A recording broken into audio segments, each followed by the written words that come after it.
Salut tout le monde, on est parti aujourd'hui pour le 1232e épisode de l'After Zap Image et on va débuter donc avec les résultats de la nuit en Amérique du Sud, les éliminatoires au Mondial 2022. On avait 3 matchs, les 2 autres affiches auront lieu ce soir avec notamment un duel entre la Colombie et le Pérou et puis le Venezuela qui va affronter la Bolivie. En tout cas hier soir, l'Équateur et le Brésil se sont quittés sur un nul, un partout. Victoire très importante pour l'Uruguay du côté du Paraguay, 1-0. Et une victoire aussi pour l'Argentine, 2-1 du côté du Chili. Le Brésil a été donc tenu en échec hier en Équateur, un partout, avec un match assez dingue où on a eu 2 expulsions. La rencontre s'est terminée à 10 contre 10, on aurait même pu avoir une troisième expulsion. En tout cas, le Brésil avait ouvert le score par Casemiro en tout début de rencontre, égalisation 75e de Torres côté équatorien. L'Équateur a très rapidement été réduit à 10 dans cette rencontre après l'expulsion du portier Alexander Dominguez. En ce qui concerne le Brésil, 2 cartons jaunes pour Emerson, donc à partir de la 20e minute, on était déjà à 10 contre 10 dans cette rencontre. On regarde une image d'ailleurs de l'expulsion du portier équatorien Alexander Dominguez.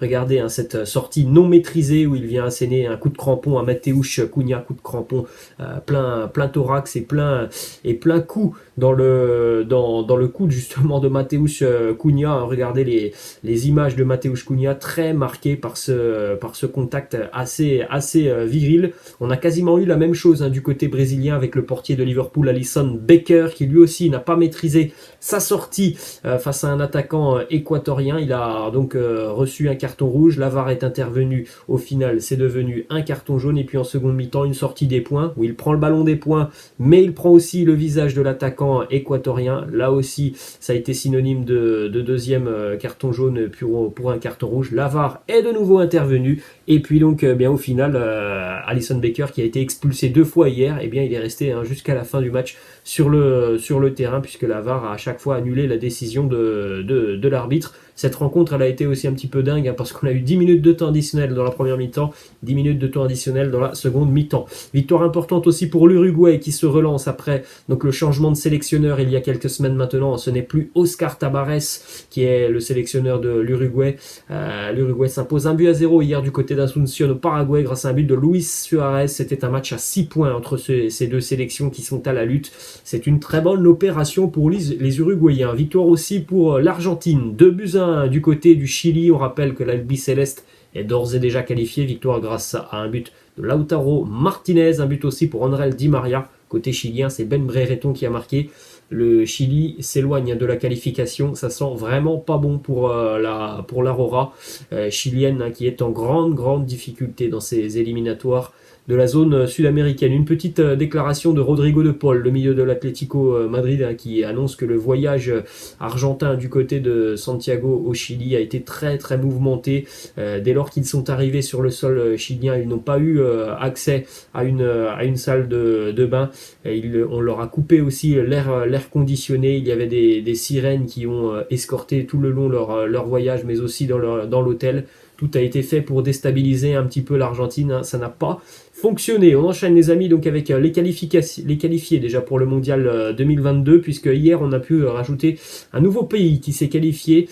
C'est l'Iran qui s'est qualifié hier. Les Iraniens vont donc être présents au Mondial pour la 3e fois consécutive. On enchaîne les amis avec des informations en Ligue 1 et un petit peu partout en Europe. Beaucoup d'informations mercato, évidemment, c'est normal puisqu'on se rapproche de la date butoir du 31 janvier, synonyme de la fin de ce mercato hivernal. L'Olympique Lyonnais devrait donc se séparer d'Islam Slimani, qui est proche d'un retour au Portugal avec le Sporting. Lyon devrait donc prêter l'attaquant algérien. En ce qui concerne Bruno Guimaraes, alors qu'hier on annonçait donc par le biais d'un communiqué de l'Olympique Lyonnais qu'il n'y avait absolument aucun fondement pour expliquer tout simplement des négociations entre l'Olympique Lyonnais et Newcastle. Tous les médias et grands médias européens sont unanimes. Newcastle et Lyon sont tout proches d'un accord pour le transfert de Bruno Guimaraes.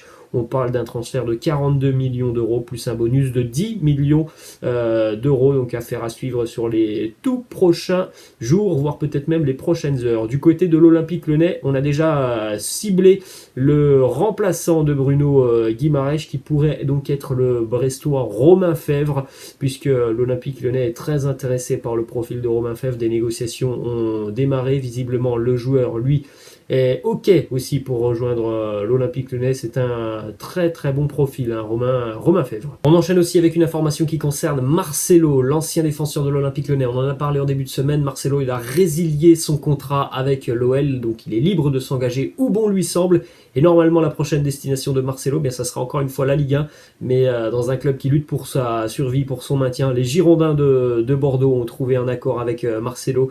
Il s'agit normalement d'un contrat de 6 mois avec éventuellement une année en option en cas de maintien des Girondins en Ligue 1. Ensuite, toujours du côté de Bordeaux, les Bordelais qui s'activent aussi pour se renforcer un petit peu sur cette fin de mercato. Les Girondins ont aussi trouvé un accord avec Joshua Guilavogui.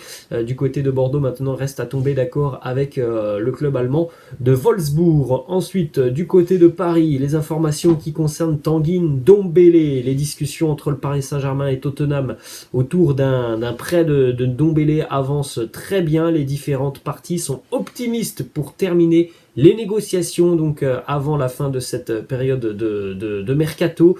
Visiblement, il s'agira donc d'un prêt avec une option d'achat et donc le point important de ce dossier, c'est la prise en charge du salaire de Tanguy Ndombele. Évidemment, voilà, 100% du salaire sera pris en charge par le Paris Saint-Germain. Il n'y a pas de souci pour le PSG en ce qui concerne le salaire du joueur. Ensuite, on a une déclaration d'Ander Herrera qui a réagi aux rumeurs qu'il envoyait notamment du côté de l'Olympique lyonnais pour notamment succéder à Bruno Guimaraes.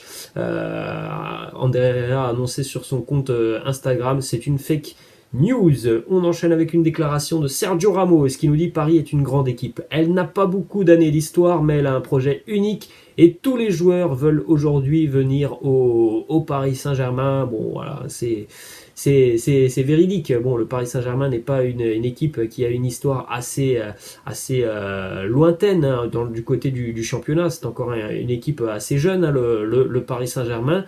Mais évidemment que depuis une grosse dizaine d'années maintenant, le projet a totalement changé du côté du Paris Saint-Germain et c'est une équipe qui attire évidemment de par notamment les ambitions, mais aussi les possibilités financières qu'offre le PSG. Ensuite, une petite image du côté de Cristiano Ronaldo et de Karim Benzema, puisque CR7 Junior et Karim Benzema Junior, on va l'appeler comme ça, ont posté une petite image. Regardez, ça c'est peut-être deux petits enfants qu'on retrouvera donc dans quelques années sur les terrains de football. Ensuite, on enchaîne avec du côté de l'Atlético Madrid, une arrivée côté Colchoneros, alors qu'il était notamment ciblé par Marseille, on s'en souvient l'été dernier. Daniel Vass, le Danois, s'est engagé donc avec l'Atlético. Daniel Vass s'engage jusqu'en juin 2023 avec l'Atlético Madrid pour une indemnité de transfert au final dérisoire, 2,5 millions d'euros. Le transfert entre l'Atlético et le FC Valence, ça c'est un profil qui va évidemment plaire à Diego Simeone. Ensuite, du côté de Barcelone, visiblement ça sent la fin pour Ousmane Dembélé, puisque le Barça est tombé d'accord avec son remplaçant, tout simplement. Adama Traoré, l'ailier de Wolverhampton, devrait passer sa visite médicale aujourd'hui avec les Blaugrana. On rappelle tout de même que Adama Traoré a déjà joué du côté du FC Barcelone, donc le Barça aurait potentiellement recruté, donc si ça se fait dans le courant de la journée, 2 ailiers droits sur ce mercato, Ferran Torres, Adama Traoré. Autant dire que pour Ousmane Dembélé, ça sent tout simplement la porte de sortie après Adama Traoré. Je pense vraiment que ça sera le numéro B côté catalan. Il n'a pas du tout les mêmes caractéristiques que Ferran Torres, hormis évidemment son imposant physique et le fait de faire quelques différences sur le côté. Au-delà de ça, techniquement et dans le jeu, il a encore énormément de progrès à réaliser, Adama Traoré.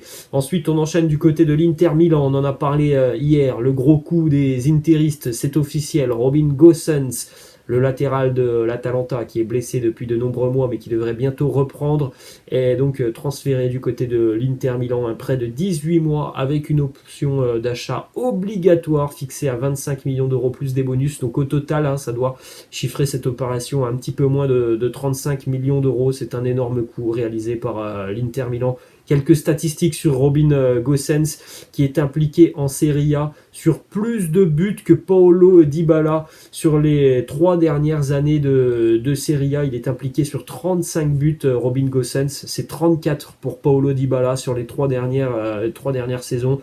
On rappelle encore une fois que c'est un profil plutôt défensif, mais un profil défensif qui a vraiment d'énormes aptitudes offensives. Donc là, ça sent vraiment le très très gros coup réalisé par l'Inter.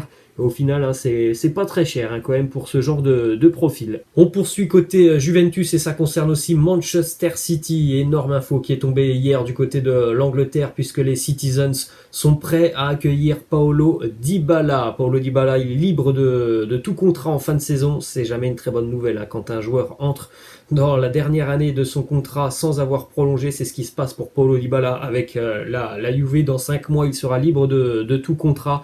Manchester City, en plus de ça, un argument de poids. Les Citizens sont prêts à offrir 10 millions d'euros annuels à Paulo Dybala. Donc du côté de la Juve, le prochain objectif, ça sera évidemment la prolongation de contrat de Paulo Dybala.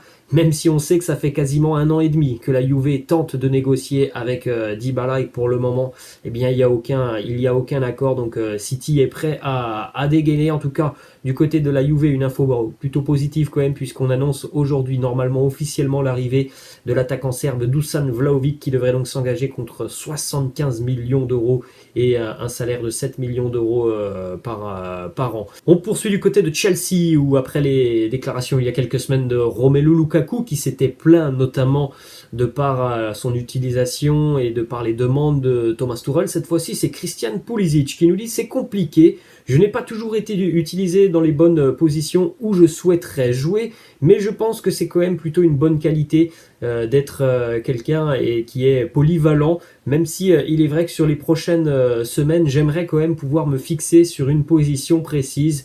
Voilà, il est parfois ailier, il est parfois milieu, il doit parfois aussi beaucoup travailler défensivement, même si il pense que c'est quand même plutôt une bonne chose pour lui. Christian Pulisic, il aimerait tout de même se fixer sur une seule et même position. Et on va terminer cet épisode, les amis, avec une déclat de Erling Haaland qui nous parle notamment de Jamie Vardy. C'est un attaquant qu'il apprécie énormément et dont il regarde beaucoup de vidéos. Il nous dit « Je regarde beaucoup d'attaquants sur leur déplacement quand le numéro 10 de l'équipe a la balle. Le meilleur du monde dans cet exercice, c'est Jamie Vardy. » Voilà les amis, la fin de cet After Zappima. J'espère que ça vous a plu. N'hésitez pas comme d'habitude à lâcher un petit pouce bleu. N'hésitez pas non plus à vous abonner à la chaîne. Je vous laisse et je vous dis à la prochaine. Ciao.